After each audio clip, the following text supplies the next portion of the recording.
तो स्टार्ट करते हैं द लास्ट इमॉर्टल का एपिसोड नंबर 27 अर्थात 27। एपिसोड की स्टार्टिंग में हम देखते हैं कि जो लोमड़ी होता है ना वो बैठ के खाना वाना खा रहा होता है और बाहर ईगल क्वीन मतलब जो राजकुमारी होती है यांगशुन उससे अंकल बात कर रहे होते हैं, कह रहे होते हैं कि देखो अब तुम्हारा ईगल वंश जो है ना उसे एक मतलब ज़रूरत है एक राजा की, तो तुम्हें वहाँ पे चलना चाहिए और अपनी राजगद्दी संभालनी चाहिए। तुम्हारे पिता भी ऐसा ही चाहते हैं। यांगशुन कहती है कि अंकल प्लीज़ मुझे थोड़ा समय और दीजिए, मुझे समझने की कोशिश कीजिए। उसके अंकल कहते हैं कि देखो मैं ऐसा नहीं कि मैं तुम्हें समझना नहीं चाहता हूँ, मैं चाहता हूँ तुम्हें समझना, लेकिन देखो ये जो लोमड़ी है ना ये राक्षसी कबीले से है। अगर तुम्हारा इसके साथ रिश्ता है, तुम इसके साथ हजारों वर्षों से दे रही हो, लोग क्या क्या अनाप शनाप बातें बना रहे हैं, क्या क्या बातें बनाएंगे ये तुम नहीं सोच सकती। तो ईगल कबीले को तुम्हारी आवश्यकता है, तो मुझे लगता है कि तुम्हें वहाँ पे चलना चाहिए, तुम सोच लो। और वो जो यांगशुआंग होती है वो होंगी को छोड़कर जाना ही नहीं चाहती। वो कहती है कि अंकल कृपया मुझे थोड़ा समय और दीजिए सोचने के लिए। उसके अंकल कहते हैं ठीक है मैं तुम्हें थोड़ा समय देता हूँ और मैं चलता हूँ और तुम जल्दी सोच समझ कर फैसला कर लेना। जिसकी वजह से उसके अंकल वहाँ से चले जाते हैं और होंगी जो अंदर दारू वारू पी रहा होता है तो यांगशुआंग उसके पास आती है। होंगी दारू पीते हुए कहता है कि नाशपाती का ये समय आ गया और फूल खिल चुके हैं, इसका जो मतलब जो भी बना हुआ है खाना वाना वो कितना ज़्यादा टेस्टी है और इन यहाँ पे होती तो कितना ज़्यादा खुश होती कि इसके फल जो है इतने ज़्यादा मीठा है वगैरह वगैरह, बहुत सारी इन के बारे में ही बातें कर रहा होता है। वो कहता है कि यांगशुआंग मुझे लगता है कि तुम्हें मेरे साथ ना अपना समय बर्बाद नहीं करना चाहिए, तुम जाओ अपने ईगल कबीले में और तुम वहाँ की रानी बन जाओ, सम्राज्ञी बन जाओ और वहाँ सब कुछ संभालो। वो अपने मन में सोचती है, उसका शराब का बोतल छीन लेती है और खुद पीती है। अपने मन में सोचती है कि क्या इससे लगता है कि मैं इसके साथ समय बर्बाद कर रही हूँ, मतलब इसे अभी तक ये एहसास नहीं हो कि मैं इससे कितना प्यार करती हूँ, उसे छोड़कर जाना नहीं चाहती वगैरह वगैरह, मतलब इससे मेरे प्यार का एहसास ही नहीं है, मैं इतना कुछ करी और इसे कुछ एहसास ही नहीं है।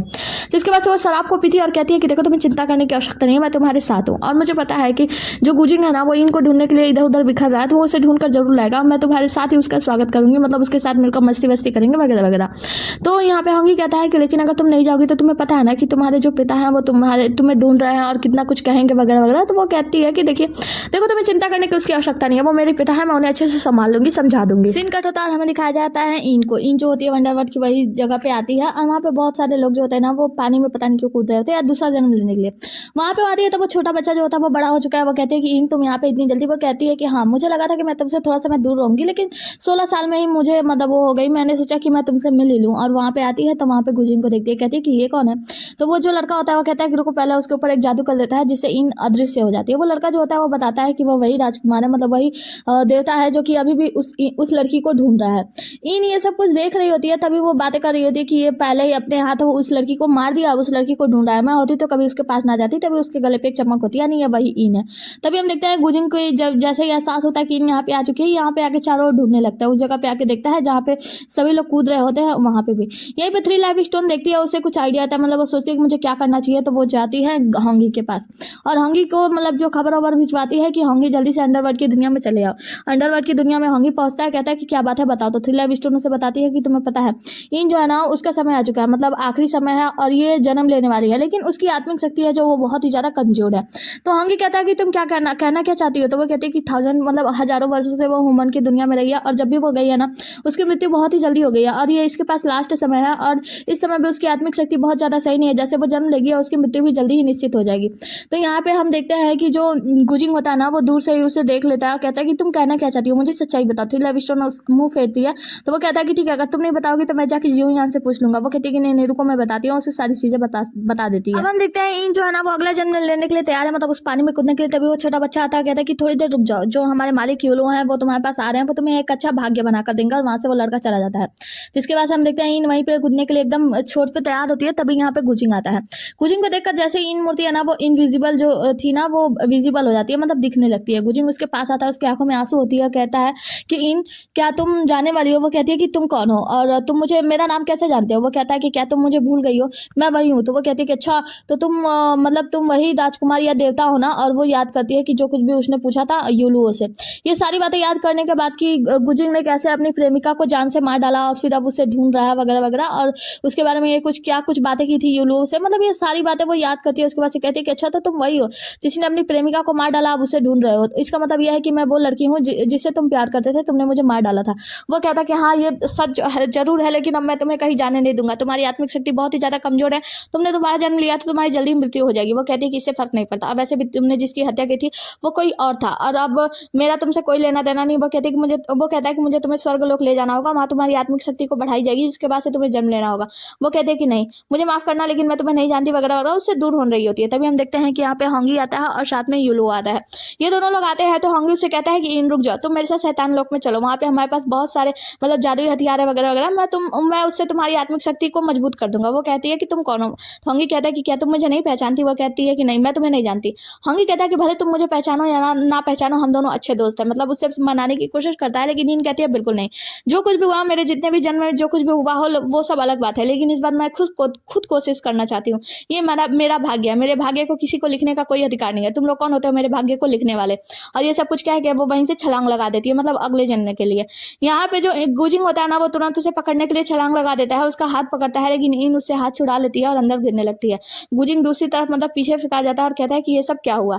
जिसके बाद से यूलो जो होता है वो कहता है कि अरे नहीं, उसकी आत्मिक शक्ति तो बहुत ज्यादा कमजोर है। यहाँ पे जो गुजिंग होता है वो बहुत ज्यादा डर जाता है, तो यूलो कुछ गणना वगैरह करता है, मतलब गिनती विनती करता है और कहता है कि इसकी जो आत्मिक शक्ति जो मैंने उस कमल के फूल में छिपा के रखी थी, वो दौड़ के जाता है उस आत्मिक शक्ति को यानी कमल के फूल को बाहर निकालता है।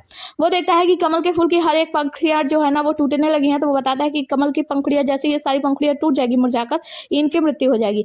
गुजिंग जब ये सब चीज सुनता है तो कहता है कि ऐसा कैसे कर सकते हो तुम? तो वो कहती है कि कहता है कि हाँ, उसकी आत्मिक शक्ति को इसी में छिपा कर रखा गया था। जिसकी वजह से गुजिंग उसे हील करने का प्रयास करने लगता है, मतलब ठीक करने का प्रयास करने लगता है। ये कहता है मतलब यूलो कहता है कि तुम्हारी देविक शक्ति से उसका कुछ नहीं हो सकता, उसे ठीक नहीं किया जा सकता। तो जो होंगी होता है वो कहता है कि तुम छोड़ो, मैं शैतान हूँ, मैं उसकी शक्तियों को ठीक करूंगा। जिसके वजह से गुजिंग जो होता है इन दोनों को उठाकर दूसरी तरफ फेंक देता है और अपने आप को एक घेरे में मतलब एक शील्ड बनाकर कैद कर लेता है और उसे ठीक करने का अथक प्रयास करने लगता है गुजिंग, मतलब उसका जो कमल का फूल है उसे खिलाने का प्रयास कर रहा होता है। ये लोग कहते हैं कि तुम कुछ भी नहीं कर सकते और गुजिंग उसे ठीक करने के लिए अपनी पूरी शक्तियां लगाने लगता है। यहाँ पे उसका तलवार आता है, कहता है कि मालिक प्लीज ऐसा मत करो, मालिक आपको पता है ना आपने अपनी पूरी शक्तियां लगा दी तो आपके साथ क्या होगा, आप मर भी सकते हो। वो कहता है कि इससे फर्क नहीं पड़ता, मुझे इनको जिंदा करना, चाहे कुछ भी हो, चाहे उसके लिए मुझे अपनी जान लेनी पड़े या पूरी सृष्टि का सर्वनाश क्यों ना करना पड़े। वो क्या करता है, अपनी पूरी शक्तियों को मतलब अपने शरीर की पूरी आत्मिक शक्तियों को इकट्ठा करता है और उस कमल के फूल में झोंक देता है, लेकिन फिर भी उस कमल की पंखुड़ियां नहीं बचती और कमल की एक एक पंखुड़ियां टूट कर बिखर जाती हैं और साथ ही फूल का जो बीच का हिस्सा होता है वो भी टूट कर बिखर जाता है और गुजिंग वहीं पे घुटनों के बल बैठ कर रोने लगता है, इन कह के चिल्लाने लगता है। जिसके बाद से यूलो उसके पास आता है, कहता है कि क्या तुम अभी भी इनकी आत्मिक सार को महसूस कर सकते हो, इनको महसूस कर सकते हो? वो कहता है कि नहीं, इन अब मुझे यहाँ कहीं भी स्पष्ट रूप से महसूस नहीं हो रही है, इन यहाँ से चली गई है। अब सभी लोग यहाँ पे उदास हो जाते हैं और यहाँ पे गुजिंग की जो तलवार होती है उसे वहां से लेकर चली जाती है और होंगी की हालत भी खराब हो जाती है। दूसरे सीन में हम फिनिक्स के सम्राट का वो आत्मिक सार देखते हैं, वो भी मनुष्य का रूप ले चुकी है। यहाँ पे हम देखते हैं जो तलवार होती है ना वो आ रही होती है गुजिंग से मिलने के लिए, तभी वो देखती है आयु को। आयु से कहती है कि आयु तुम वहाँ क्या करी हो, मास्टर को परेशान मत करो। आयु वहां से फिर उसके मुंह पे थूक के भागने लगती है, मतलब उसका खिलौना यही है थूक के भागना। तो वो तलवार उसे अपनी तरफ खींचती है, तभी हम देखते हैं कि उसने एक मनुष्य का रूप धारण के लिए, मतलब एक छोटी सी लड़की बन गई, क्यूट सी, बहुत ज्यादा क्यूट लग रही होती है। वो कहती है कि वाह तुमने अपना रूपांतरित कर दिया, चलो मास्टर तुम्हें देख के बहुत ज्यादा खुश होंगे, अब चलो मैं तुम्हें मास्टर को सौंप देता हूँ। वो कहती है कि हाँ रुको, और वो छोटा सा रूप ड्रैगन का रूप धारण करती है, फिर अपने मास्टर यानी कि गुजिंग के पास जाती है। गुजिंग के पास जाती है तो वो अपने वो छोटे से ड्रैगन रूप को दिखाती है और फिर से वो तुरंत आत्मिक मतलब अपने शरीर में आ जाती है, कहती है कि देखो मैंने रूपांतरित कर लिया, मतलब मैं क्यूट सी बच्ची बन गई हूँ। गुजिंग देखता है और कहता है कि ये तो बहुत अच्छी बात है, तुम्हें कंग्रेचुलेसन। तुम्हें पता है इन अगर होती तो तुम्हें देखकर बहुत ज्यादा खुश होती, और वो फिर अभी भी उदास लग रहा होता है, शराब पी रहा होता है। वो उसके पास जाती है और कहती है कि भाई देखो आप मेरे बड़े भाई हो, मुझे पता है कि इनकी मृत्यु हो चुकी है और वो आपके कारण नहीं हुआ था। वो कहता है कि नहीं, ये सब मेरे कारण ही हुआ, अगर मैं ना होता तो मैंने उसे मतलब जान से नहीं मारा था, वो मरी नहीं होती। वो कहती है कि नहीं ऐसी बात नहीं है, हम वहाँ पे जो अंधेरा होता है उसे उजाले में बदल देती है, मतलब जो भी पर्दा वर्दा लगा होता है वो सबको हटा देती है और कहती है कि गुजिंग मास्टर आप देखो मेरे बड़े भाई हो, आप इस उजाले को देखो, अभी भी वो व्यक्ति वो हत्यारा जिसने इनको फंसाया, इनको मार डाला, उसमें आपको आपकी आंखों पे पट्टी बांधी, वो इस उजाले में घूम रहा है और आप यहाँ पे अंधेरे में बैठे हुए। उसे समझाती है कि बाहर निकलो और उस हत्यारे को ढूंढो, असली कातिल का पता लगाओ। दूसरे सीन में हम देखते हैं कि जो होंगी होता है वो बहुत ज्यादा पी रहा होता है और जिस जगह को उसने हरा भरा बनाया होता है वो अब फिर से वीरान बन गया होता है, बहुत ज्यादा पी रहा होता है, बहुत उदास होता है। यांगशुआंग आती है, उसे समझाती है, कहती है कि देखो मेरी बात सुनो, अब तुम्हें इन सबसे बाहर निकलना चाहिए। होंगी कहता है कि नहीं, इन हमेशा के लिए चले गई, अब वो कभी वापस नहीं आएगी। यहाँ पे यांगशुआंग जो थी बहुत ज्यादा उदास होती है, वहीं बैठ जाती है, कहती है कि तुम्हें पता है सबसे बुरा क्या है, कि किसी से उम्मीद लगाना और फिर उस उम्मीद को तोड़ देना, ये चीज बहुत ही ज्यादा बुरा है। मतलब वो भी उदास होती है, होंगी को समझाने की कोशिश करी होती है लेकिन वो नहीं समझ रहा होता। अगले ही सीन में हम मोर वंश की राजकुमारी यानी हुआशु को देखते हैं। हुआशु जो है वो अब तो सम्राज्ञी बनी चुकी है, सम्राट बन चुकी है। तो इसके पास इसकी नौकरानी आती है और बताती है कि आपको पता है पूरी तरीके से पुष्टि कर दी जा चुकी है कि इन अब पूरी तरीके से हमेशा के लिए गायब हो चुकी है और वो कभी वापस लौटकर नहीं आने वाली। ये सुनकर हुआशु जो होती है वो बहुत ज्यादा खुश रहती है, कहती है कि क्या ये सच है? नौकरानी बताती है कि हाँ, हमें पता चला है कि देवता गुजिंग जो है उन्हें बचाने की बहुत कोशिश की, लेकिन अब उसके आत्मा का जो आखिरी कण बचा हुआ था वो भी बिखर चुका है, अब उसका पुनर्जन्म कभी होना निश्चित नहीं है, मतलब अब वो कभी जिंदा ही नहीं होगी। अब ये सारी बातें यहाँ पे बता रही होती है और जो हुआशु होती है बहुत ज़्यादा खुश हो जाती है, कहती है कि अब मैं सम्राट तो बनी चुकी है। तो नौकरानी कहती है कि हाँ, अब जल्दी आपका देवता गुजिंग से विवाह हो जाएगा, आप उसके पैलेस की रानी बन जाएगी। वो कहती है कि तुम्हें क्या लगता है मैं देवता गुजिंग को पसंद करती हूँ, उसे लाइक करती हूँ, इसलिए वहाँ की रानी बनना चाहती हूँ? बिल्कुल नहीं, वो तो बस मेरे लिए एक सीढ़ी है, उसके ऊपर सीढ़ी मतलब उसे सीढ़ी बनाकर और बहुत ऊपर जाना चाहती हूँ। मैं चाहती हूँ कि गुजिंग को अपने मुट्ठियों में बंद कर लूँ और मैं पूरा तीनों लोक पर राज करूंगी। मतलब हुआशु का ये प्लान होता है। और इसके बाद से ये कहती है कि चलो अब हमें जो काम करना है वो आगे करते हैं। सीन कट होता है, हमें दिखाया जाता है फिनिक्स वर्ड का। फिनिक्स वर्ड में जो होते हैं कुछ लोग होते हैं, जहाँ पे फेंगवान और एक व्यक्ति होता है, उसका नाम फेंगजुन जो भी होता है। फेंगजुन जो होता है वो बताता है कि मतलब जो दुनिया में है ना बहुत सारा हाहाकार मचा हुआ है। जो हुआशु है वो सम्राज्ञी बन चुकी है, जब से वो सम्राज्ञी बनी है बहुत सारी चीज़ों को उन्होंने चेंज किया है। और मुझे लगता है फिनिक्स वर्ड के लोगों को भी इसमें दखल अंदाजी करना चाहिए। तो एक बूढ़े आते हैं फेंगवान, वो कहते हैं कि देखो मुझे लगता है कि इन सब चीज़ों से हमें दूर ही रहना चाहिए, क्योंकि फिनिक्स वर्ड के लोगों को ना मतलब मामूली से लोगों में हाथ वाथ करने की कोई जरूरत नहीं है। फिनिक्स वर्ड की वैसे भी जो राजकुमारी या सम्राज्ञी है उनका अभी तक जन्म नहीं हुआ है, पुनर्जन्म नहीं हुआ है, उनका जन्म होने ही वाला है। तो हमें इन सब में वो नहीं करना चाहिए, मतलब हस्तक्षेप नहीं करना चाहिए। तो वो जो दूसरा लड़का होता है वो कहता है कि लेकिन हम लोग नहीं कर सकते, फेंगमिंग तो कर सकता है, क्योंकि फेंगमिंग जो है हमारे फायर फिनिक्स वर्ड का तो नेता है, तो ये तो ऐसा कर ही सकता है। तो जो बूढ़े होते हैं वो कहते हैं कि ठीक है, अगर तुम ऐसा चाहते हो तो बिल्कुल होगा। आगे हम देखते हैं हुआशु को। हुआशु जो सम्राज्ञी है वो आती है देवलोक में। हाँ, तो जो सम्राज्ञी हुआशु होती है वो राजदरबार में पहुंचती है। राजदरबार में बहुत सारे देवलोक आए होते हैं और खासकर मतलब जितने भी कबीले के लोग होते हैं उन सभी प्रमुख कबीले के नेता लोग वो लोग भी आए होते हैं। और यहाँ पे सम्राज्ञी हुआशु जो होती है वो बहुत ही ज़्यादा वो घमंड से भरी हुई होती है और आगे बढ़ती है कि सबके सामने अब तो मैं ही महारानी हूँ, मेरे से बड़ा कोई है ही नहीं, अब देवता से बस मतलब बहुत देवता के उस पद पर चढ़ना है। जिसकी वजह से हम देखते हैं दूसरी तरफ फेंगमिंग जो होता है वो कहते हैं कि अगर आप सभी चाहते हैं तो मैं नेता के रूप में वहाँ पे जरूर जाऊँगा, मतलब हुआशु के दरबार में। तभी कुछ वहाँ पे भूकंप सा आने लगता है और दूसरे सीन में हम देखते हैं फायर फिनिक्स का वो जो पेड़ है ना, उस पेड़ के पास छोटे फिनिक्स का जन्म हो रहा होता है। यहाँ पे सभी लोग पहुंच जाते हैं और कहते हैं कि हमारा छोटा सम्राट जो है वो आने वाला है। लेकिन फेंगमिंग वो तो बहुत ज्यादा गुस्सा हो रहा था कि इसे जन्म लेने की क्या आवश्यकता थी, मतलब जो कुछ भी था मैं तो संभाल ही रहा था नेता के रूप में, अब ये कहाँ से आ गया। और वहाँ पे इतनी ज्यादा रोशनी फैल जाती है, इतनी ज्यादा रोशनी फैल जाती है कि ये चारों लोगों में हर मतलब तीनों लोगों में ये रोशनी फैलने लगती है। हम देखते हैं कि यहाँ पे गुजिंग बैठ के कुछ कर रहा होता है, मतलब अपना आत्मिक शक्ति सुधारने की कोशिश। उसके शरीर से एक जो जेड निकलता है, उस जेड को है ना फेंगिन देख रही होती है। जब ये छोटी आयु जब देख रही होती है ना तो वो अचानक से वो जेट जो होता है वो टूट जाता है। अब आयु तो डर जाती है और तुरंत वहां से भाग जाती है, कहती है कि ये क्या मेरे से ये मतलब फायर फिनिक्स का जेट टूट गया, वो भाग जाती है। तभी दूसरी तरफ गुजिंग जो होता है वो अपनी आंख खोलता है और वो उस उजाले को देखता है। हम देखते हैं यहाँ पे जो राजकुमारी हुआशु जो है मतलब महारानी सम्राज्ञी हुआशु जो है वो अपने सीट पे बैठने ही जा रही होती है, तभी उसे दिव्य मतलब वो रोशनी दिखाई देती है। सभी लोग बात करने लगते हैं कि इसका मतलब यह है कि फायर फिनिक्स की जो महारानी है सम्राज्ञी है वो जन्म ले ली है। और इस रोशनी से पता चलता है कि वो पहले से ही दैविक है, यानी कि वो जो है वो भगवान के लेवल की है। और ये सब सुनकर ना हुआशु का तो दिमाग खराब हो रहा होता है। दूसरे सीन में यांगशुआंग जो होती है वो होंगी से बताती है कि देखो फायर फिनिक्स की जो महारानी है मतलब वो जन्म होने वाला है उनका फेंगिन का। तो वो कहता है कि क्या किया जाए, इन तो नहीं वापस आ सकती ना। और दूसरे सीन में हम देखते हैं कि फेंगिन वापस आ गई, मतलब इन जो है वो दूसरा जन्म लेके फायर फिनिक्स की महारानी का जन्म लेकर रूप लेकर वापस आ गया। मतलब इसका रूप तो हो ही होता है, लेकिन अब कौन पहचानता है कौन नहीं पहचानता ये तो बाद में पता चलेगा, क्योंकि इसमें सब कुछ अलग होता है ना। अब सभी लोगों को रोशनी के आगे कुछ भी दिखाई नहीं दे रहा होता है। एक बड़ा सा पक्षी जो फेंगिंग के पीछे मतलब वो उड़ रहा होता है और वो भी आकाश में उड़ रही होती है। और यहाँ पे आके नीचे जैसे ही खड़ी होती है जितने भी लोग होते हैं सभी लोग घुटनों के बल बैठ जाते हैं और उन्हें प्रणाम करने लगते हैं कि हम हमारी महारानी को हमारी सम्राज्ञी को प्रणाम करते हैं। सीन कट होता है, हम देखते हैं कि सभी लोग फायर फिनिक्स के मतलब महारानी के पास बहुत सारे तोहफे लेकर गए होते हैं। नौकरानी बता दें कि देखिए आप सभी जितने भी तोहफे लाए ना सब वापस ले लीजिए, बस एक एक तोहफा कोई दे दीजिए महारानी को। सभी नौकरानी कहती हैं, मतलब जो लड़कियां औरतें होती हैं वो लोग कहती है कि ऐसा कैसे हो सकता है, हजारों वर्षों से हम उनका इंतजार कर रहे थे कि वो कब जन्म लेंगे। हम लोग अपनी जाहिर सी बात है अपना सारा जीवन उनके ऊपर निछावर कर देना चाहते हैं। हम देखते हैं वहीं पे उनकी जो महारानी होती है मतलब माँ होती है या फिर टीचर होती है वो वहाँ पे आती है। उन्हें देखकर ना फेंगिन इन जो होती है ना वो उन्हें देखकर कहती है कि माँ आप यहाँ, मतलब टीचर आप यहाँ। दूसरे सीन में हम देखते हैं फेंगमिंग की तो हालत खराब होती है कि अभी से जन्म लेकर आने की क्या जरूरत है। जैसे ये खींच के पत्थर पे मारता है उससे मुंह से अचानक से खून बहने लगता है, मतलब देखा जाए तो वो भी घायल ही। आगे की सीन में हम देखते हैं आयु जो होती है ना वो चारों तरफ छुपाते वहां से निकल रही होती है, कह रही होती है कि अगर मालिक को पता चल गया, यानी गुजिंग को पता चल गया कि मैंने वो फायर फिनिक्स का जेट तोड़ दिया है तो वो मेरा क्या करेगा। और वहां से उठ के गायब हो जाती है। वो जाती है क्लाउड माउंटेन जहाँ पे कि होंगी ने घर बनाया हुआ था, अब वो पतझड़ हो चुका है। वो कहती है कि मैंने सुना है कि क्लाउड माउंटेन जो है वो नष्ट कर दिया गया था मेरे मालिक के द्वारा, तो यहाँ पे कोई होगा तो नहीं, यहीं पे छुपना सही है। जैसे वो छुपने जाती है हम देखते हैं एक मास्कमैन मतलब चेहरे पे नकाब लगाए हुए आदमी आता है और वो आयु को खींचकर उसे पकड़ने जाता है। आयु चिल्लाती है कि मुझे छोड़ दो, अंदर जो होता है होंगी बैठा होता है चेयर पे और वो अपने शक्तियों का इस्तेमाल करता है आयु को छुड़ाने के लिए। बाहर जो नकाबपोश होता है वो आयु को पकड़ने की बार बार प्रयास कर रहा होता है, अथक प्रयास कर रहा होता है, लेकिन होंगी उसे बचाने में कामयाब होता है। मतलब होंगी जो होता है वो उसे मारकर भगा देता है।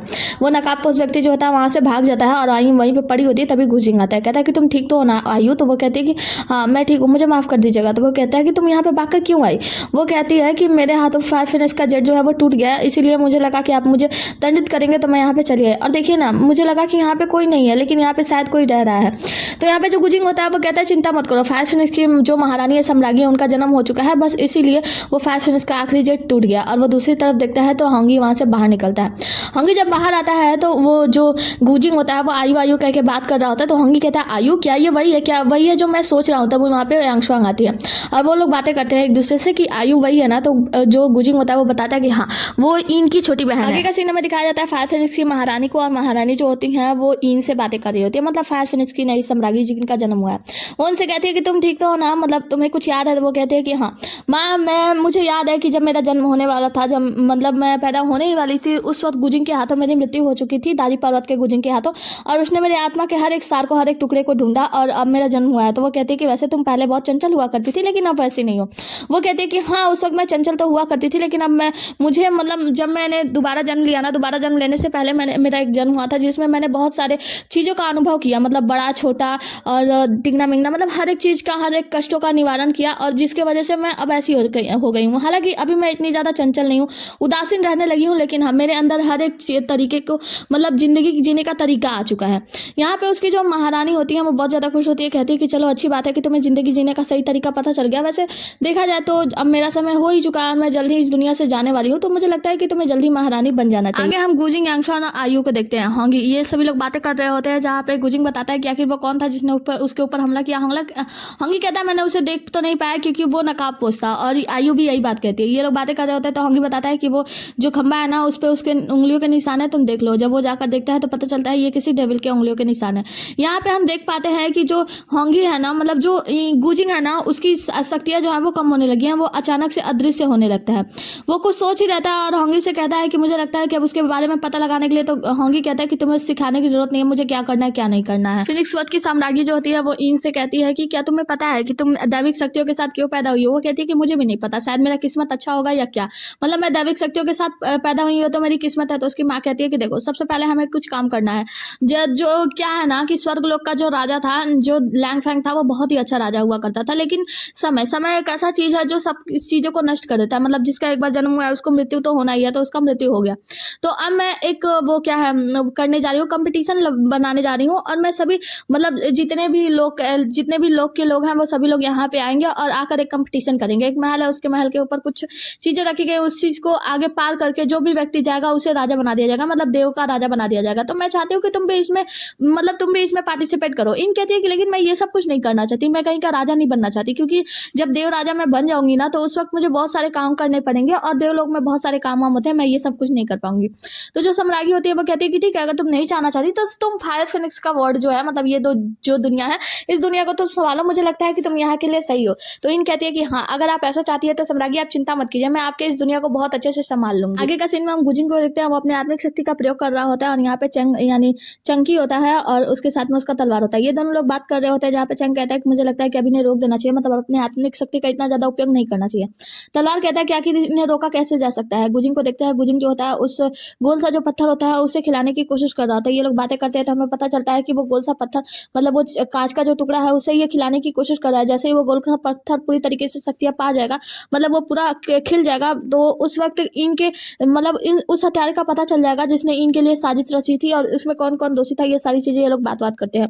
जिसके वजह से हम देखते हैं गुजिंग की हालत और ज्यादा खराब होने लगती है। तो ये दोनों पास आते हैं, कहते हैं कि मुझे लगता है कि आपको अब और ज्यादा अपनी आत्मा की शक्ति को मतलब खर्च नहीं करना चाहिए। वो कहता है कि चाहे कुछ भी क्यों ना हो जाए, भले ही मैं पृथ्वी पे आके गिरा हूँ और मैंने अपनी आत्मिक शक्ति खो दी है और मैंने अपनी देविक शक्ति खो दी है, लेकिन मुझे इसे पूरा करना है। तो उसका तलवार जो होता है कहता है कि आप मुझे आदेश दीजिए ना, हम लोग मिलकर करेंगे। वो कहता है कि नहीं, ये सब मुझे ही करना है, चाहे इसके लिए मुझे अपनी जान क्यों ना देनी पड़े। 1000 वर्ष पहले जिन जिन लोगों की, जिन बेगुनाहों की जान गई थी, उन सभी के लिए मैं न्याय करना चाहता हूँ। मैं चाहता हूँ सच्चाई का पता लगाऊं।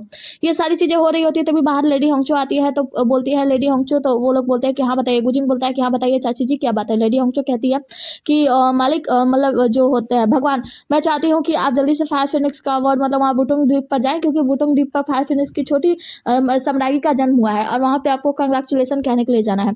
तो यहाँ पे जो गुजिंग होता है वो अपने हाथ को देखता है कि उसका हाथ कैसे गायब हो रहा है, तो वो कहता है कि मैं भी एकांत में हूँ, मैं नहीं जा सकते, एक काम कीजिए, हमारे तरफ से जितने भी सारे मतलब सामान है और जितने भी सारे बहुत सारे वो क्या कीमती कीमती तोहफे रखे हैं उसमें से कोई तोहफा एक उठाइए और वहाँ पे वुटोंग द्वीप पे भिजवा दीजिए राजकुमारी मतलब महारानी के जन्म की खुशी में। वो कहती है लेकिन ठीक है, जैसा आप कहते हैं मैं वैसा ही करूंगी, लेकिन मुझे लगता है कि आपको वहाँ पे जाना चाहिए। सीन कट और ये एपिसोड यहीं पे समाप्त होता है। मिलते हैं अगले एपिसोड में, तब तक के लिए बने रहिए हमारे साथ। Tata bye bye, take care. और हाँ, इतने देर तक टिके हो तो वीडियो को लाइक कर देना। ओके बाय, और कमेंट करके बताना, कुछ ना कुछ तो बोल ही देना। Okay bye bye bye bye bye.